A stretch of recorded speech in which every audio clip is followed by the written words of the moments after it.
lecture, and in today's video lecture I'll be solving previous year's NEET questions and discussing the answers for the chapters you can see on your screen, digestion and absorption, and we are in part 6 of this series. Okay, so let's not waste more time and begin. Okay, so question number 1. Which one of the following is correctly matched? And this appeared in 2001. You have A. Vitamin E tocopherol, B. Vitamin D riboflavin, C. Vitamin B calciferol, and D. Vitamin A thiamine. Okay, so we have to find the one that is correctly matched. So if you look at your options here, clearly you can see A is correctly matched. Alright, so your answer should be A. Okay, let's go to the discussion. Alright, so here I've made a table. Please note it down in your notebooks. This is important.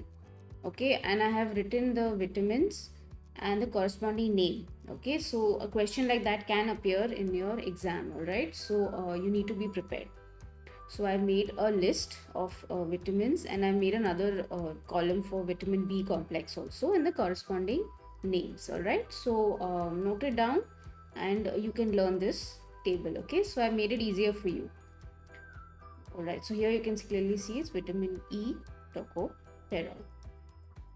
Okay, so clear the direct question. Let's move on to the next question.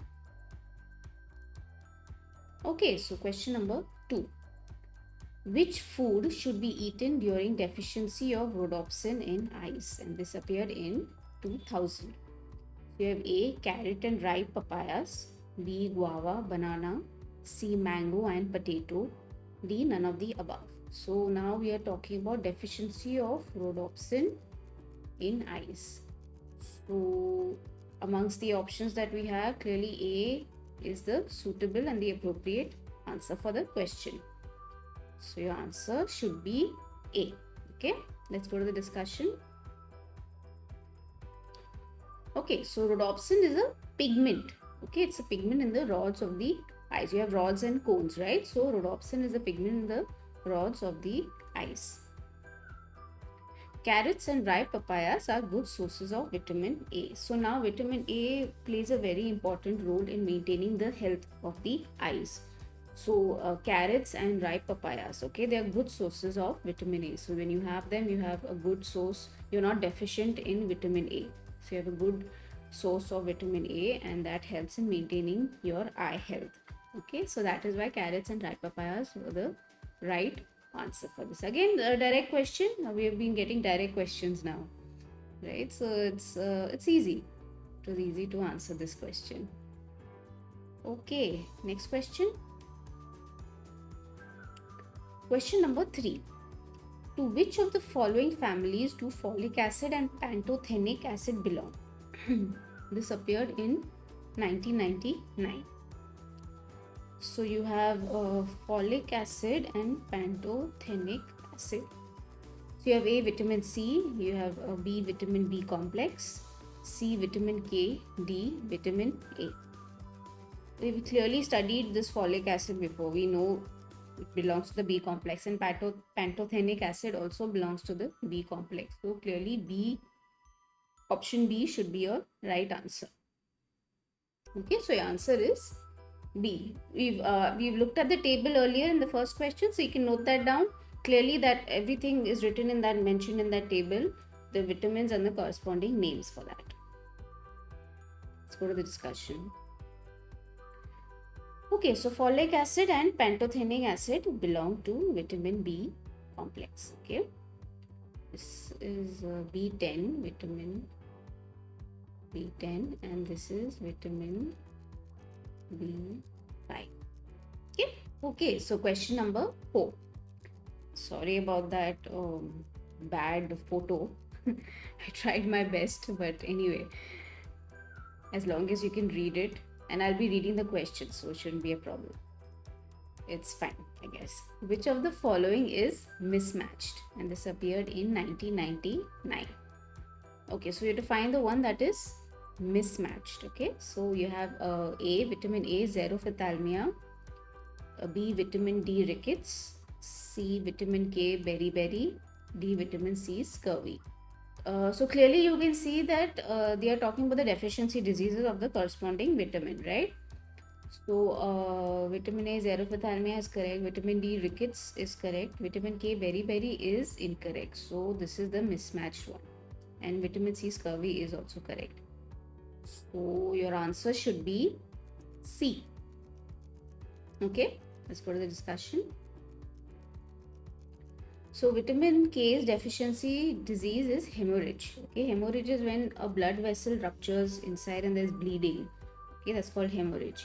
And blood clotting disorder. And I've already mentioned this in my previous video lecture that vitamin K plays an important role in blood coagulation. Okay, go back and read body fluids and circulation. It's clearly mentioned there.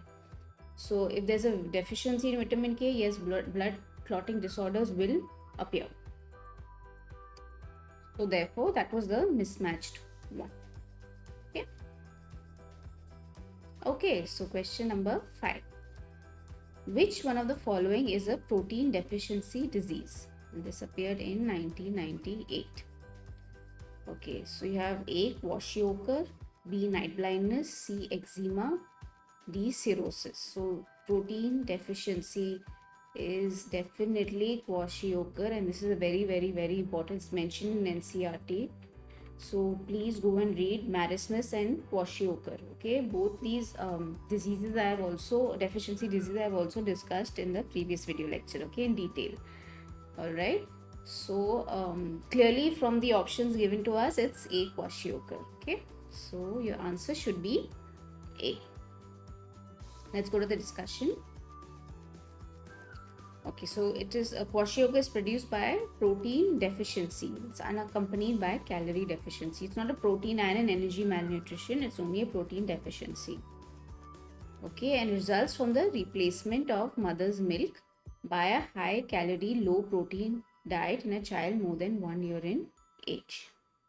Okay, so if the mother's milk is quickly replaced by a high calorie and low protein diet, when the child is more than 1 year of age, Kwashiorkor happens.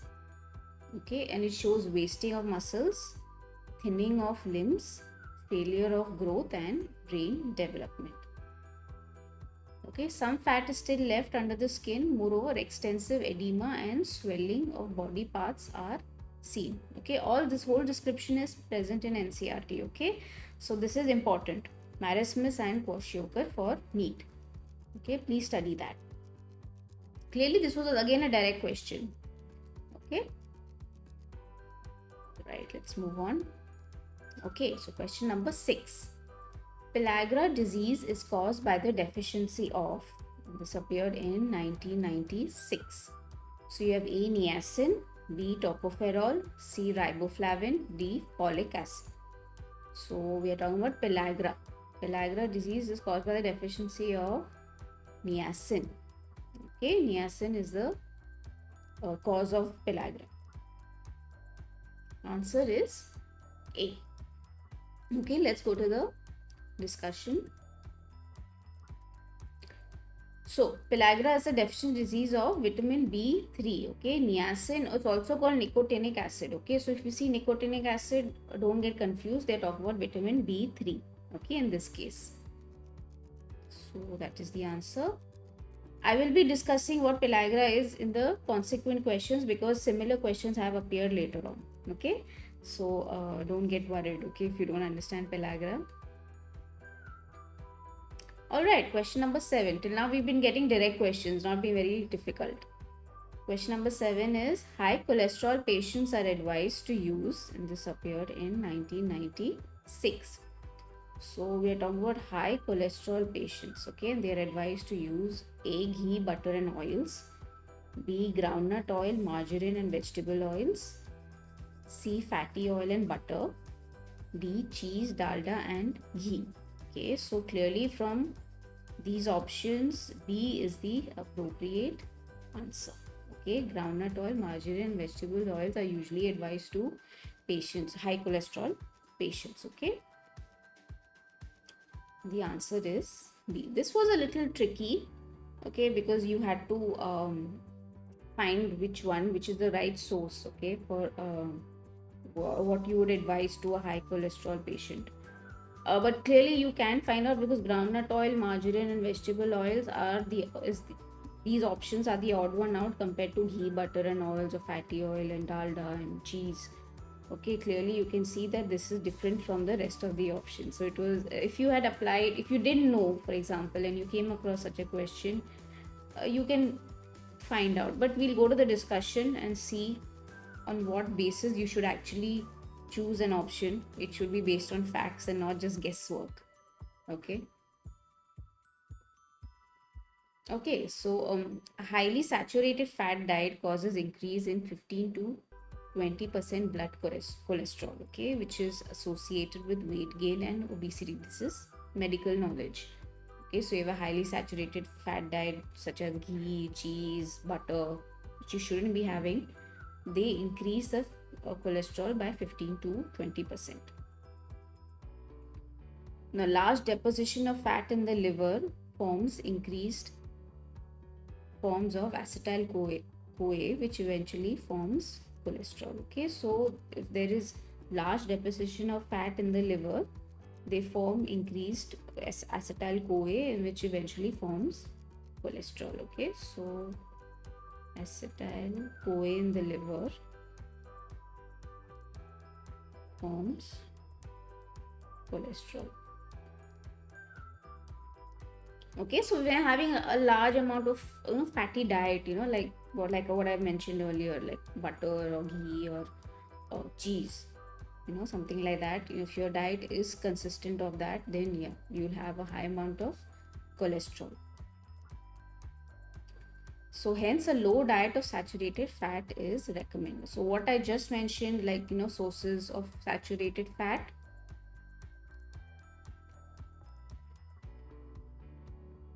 they include whatever ghee or butter, all animal sources, cheese. Okay, they have high amount of saturated fat in it. Okay, so obviously patients who are there who have high cholesterol, they are not recommended to have these sources of food. Okay, they should reduce that or completely cut off from their diet. Okay, so hence a low diet of saturated fat is recommended.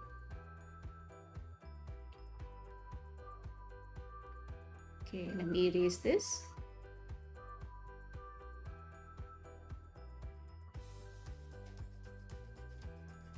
So, ingestion of fat containing high amount of unsaturated fat depresses blood cholesterol levels to a slightly moderate amount, okay, and forms the basis of present day diet strategy. So now what you saw, groundnut oil, let's go back to the question. Groundnut oil, margarine, vegetables oil, they have high amount of unsaturated fat. So usually doctors would advise the patient to have these forms of fat instead of fatty oil or butter or ghee or cheese. Okay, because this is unsaturated fat and it tends to reduce the cholesterol levels. Now medically, according to a medical textbook, it is not known how that is happening, but it is a form of present day diet strategy. Okay, that usually somebody, if you want to reduce the amount of fat, you don't want to have saturated fat, you want to have unsaturated fat, you usually opt for groundnut oil or margarine or vegetable oils. Okay, and that forms the basis of present day diet strategies. Okay, so consuming unsaturated fat, high amount of unsaturated fat like vegetables oils, depresses the blood cholesterol levels, okay, to a slightly moderate amount. Okay, and this forms the basis of present day diet strategy.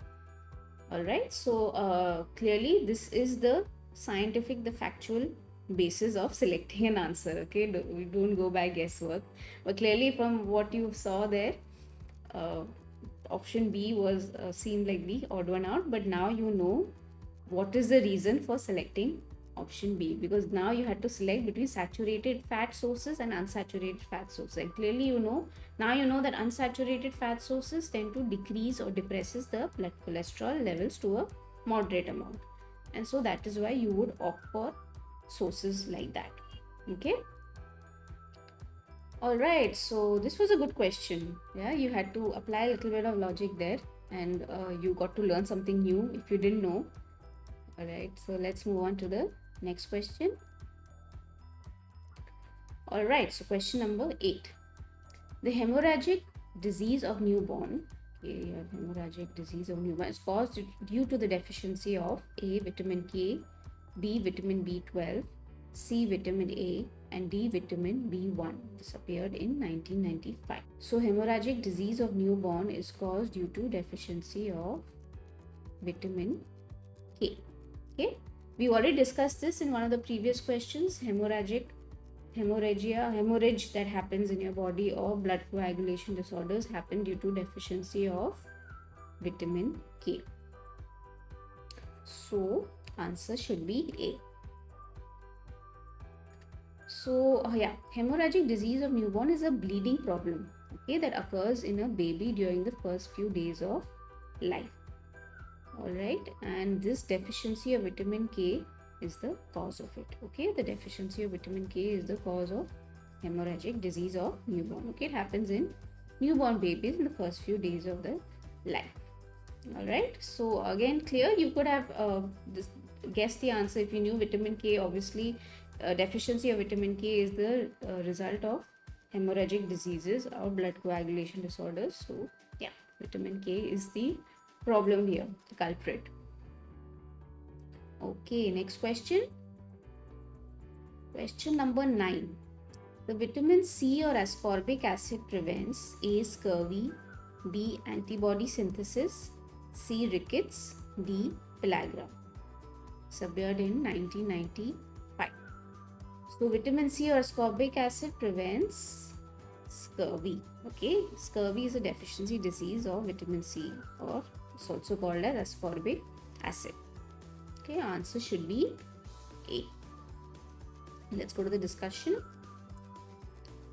Vitamin C prevents scurvy, clearly.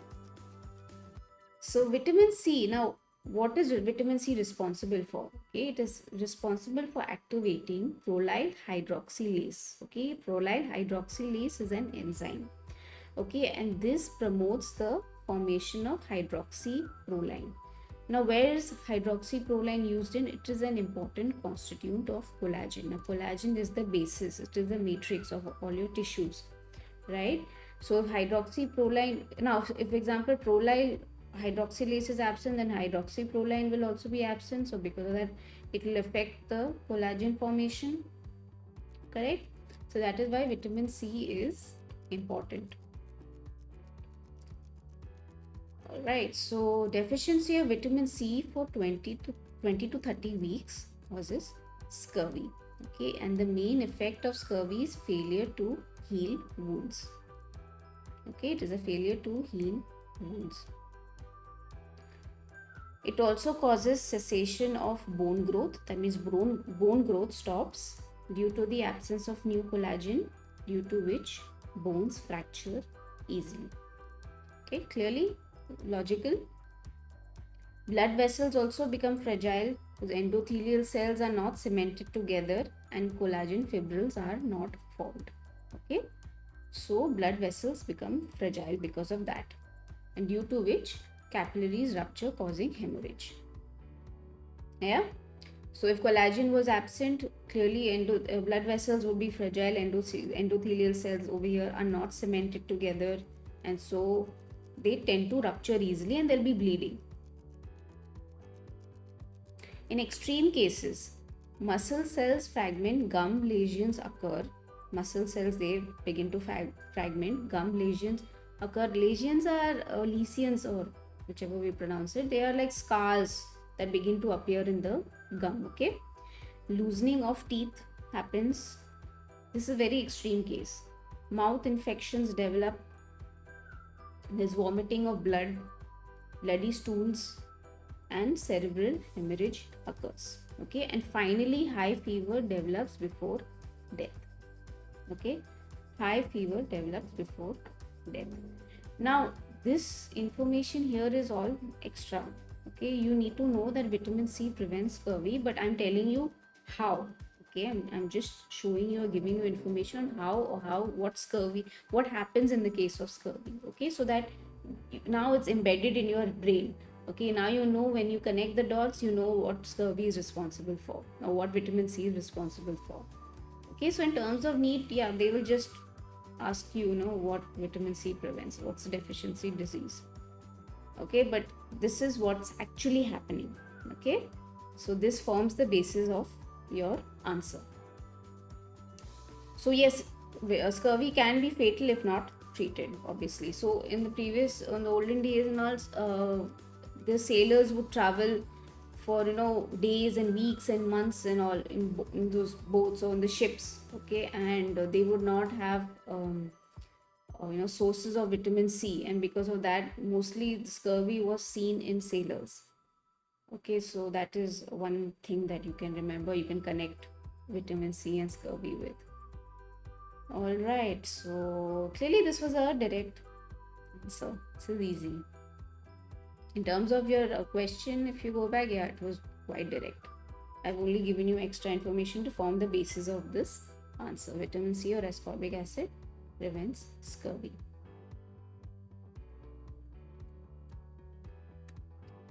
Okay, next question. Question number 10.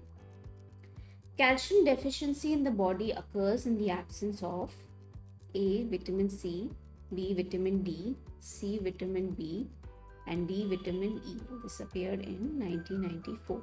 So calcium deficiency in the body occurs in the absence of B. Vitamin D. Clearly. Okay, answer should be B. Let's go to the discussion. Now, what does vitamin D do? Okay, what is its role? It increases calcium absorption from the gastrointestinal tract. Okay, and also controls the calcium deposition in the bones. Now, how does it do it? Now, vitamin D is responsible for promoting active transport of calcium from the ileum. Okay, well, how does that do? By increasing the formation of calcium binding protein. Okay, so you have the intestinal epithelium over here. This is just a cell. Okay, and so calcium binding proteins are formed here. This is with the help of vitamin D. Okay, these are all calcium binding proteins here. Okay, so vitamin D helps in the formation of that, and so calcium comes in here and allows for active transport. Okay, and it goes in. Okay, and this happens in the ileum. So vitamin D forms the calcium binding proteins here, okay, which helps in the absorption of calcium in the GIT. All right, so clear? Vitamin D, how does that help? I've given you now information on how vitamin D works. Okay, we know vitamin D is responsible for calcium absorption, but what does it do? Now you know, it forms a calcium binding proteins. Okay, clear? Let's move on. Question number 11. Prolonged deficiency of nicotinic acid causes, this appeared in 1994. So nicotinic acids, yeah. So now if you see nicotinic acid, you know what we're talking about. We're talking about niacin. Okay, we're talking about niacin here. So it's A. pellagra, B. xerophthalmia, C. osteomalacia, and D. anemia. So clearly it is pellagra. Okay, answer should be A. Let's go to the discussion. Okay, so we have the discussion here. Deficiency of nicotinic acid causes pellagra. Okay, now niacin or nicotinic acid. Okay, now what does it actually do? Okay, so niacin is present in the body as coenzymes. Okay, it's present in the body as coenzymes in the form of nicotinamide adenine dinucleotides, that is NAD. Okay, nicotinamide dinucleotide phosphate as NADP. Okay, these two forms. Okay, and these forms are coenzymes, and these coenzymes participate in the biochemistry cycle of the cell. Okay, they help in the formation of energy. So now glucose is absorbed into the cells, the muscle cells or the liver cells. Now it has to be or any other cells. It has to be digested. Okay, now what will glucose just do there? There are many biochemical reactions that are happening inside the cell, which then eventually form ATP. They form energy, which is used as energy for your body, to help in the functioning of your cell. Okay. Now this NAD and NADP, they are hydrogen acceptors. Okay. With the help of dehydrogenase, they form ATP by the process of oxidative phosphorylation. Now before oxidative phosphorylation, if you go back and read biochemistry, Krebs cycle occurs. Okay, and Krebs cycle occurs. What happens is when glucose begins to break down, a series of reactions are happening. Lots of hydrogen ions are being produced. Okay, lots of hydrogen ions are being produced. Now the hydrogen ions have to go somewhere, so NAD and NADP come to the rescue. Okay, NAD and NADP come to the rescue, and hydrogen begins to bind to them. Also there are free hydrogen that also pass on, but there are also coenzymes that bind to these hydrogen. Okay, this happens after the Krebs cycle or the citric acid cycle. Okay, after this Krebs cycle, these hydrogen ions that are there, they are accepted by NAD and NADP. Okay, so they form NADH and NADPH. Okay,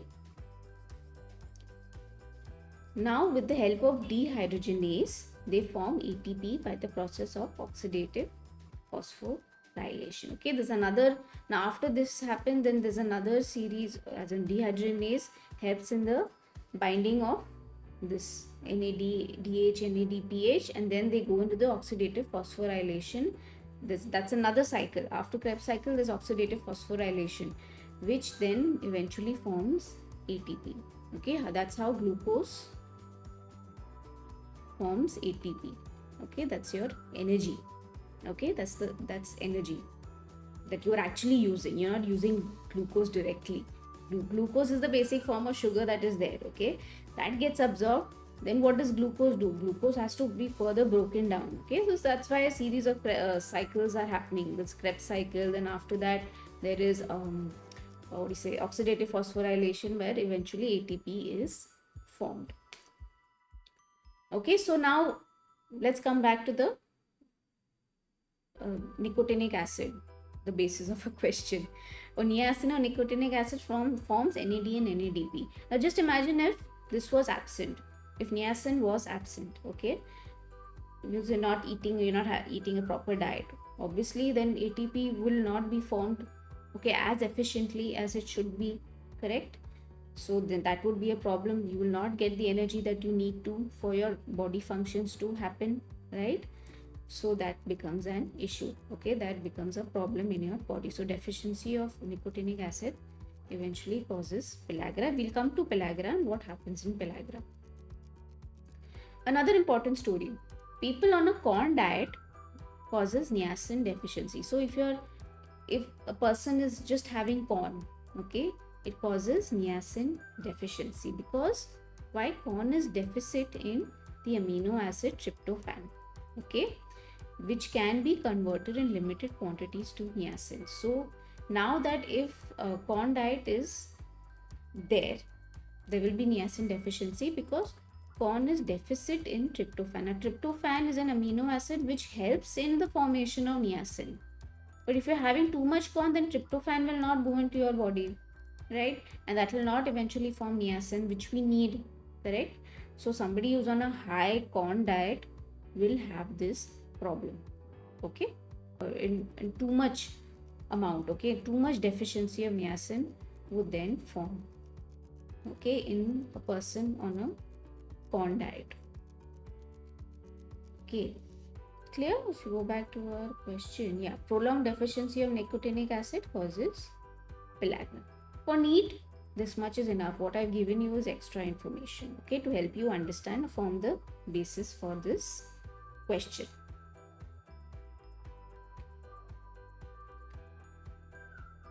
Okay, next question number 12.